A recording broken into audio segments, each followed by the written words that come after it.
Hi friends, good morning.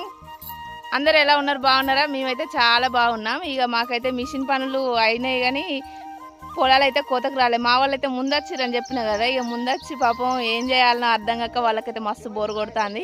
ఇక మేము పొలం కాడికి వచ్చినాం. పొలం కాడికి వస్తే అమ్మ మేము కూడా వస్తామని మాతో పాటుగా వచ్చిరు. ఇక మాతో పాటుగా కూరగాయలు కూడా వాళ్ళు తెంపుతున్నారు.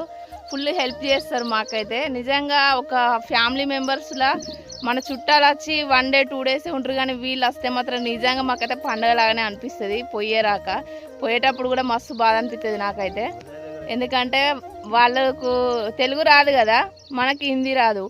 వాళ్ళు మనకు కొంచెం ట్రాన్స్లేషన్ చేసుకుంటూ మాట్లాడుకుంటూనైతే ఫుల్ హ్యాపీ అనిపిస్తుంది. ఓకేనా ఫ్రెండ్స్, సగో బాయ్ చెప్తున్నా. చోటు ఓకేనా ఫ్రెండ్స్, ఇగో ఈయన పేరైతే డిగ్రీ. దినం పోదాం అమ్మ, పోదాం పొలం కాడికి పోదాం అని అయితే అన్నాడు. ఇక మరి టమాటాలు తెంపుడుందంటే తెంపుదాం అని అయితే వచ్చేసారు. ఇక వాళ్ళు కూడా మాకైతే కొంచెం హెల్ప్ చేస్తున్నారు. ఓకేనా friends, thank you for watching. Bye bye.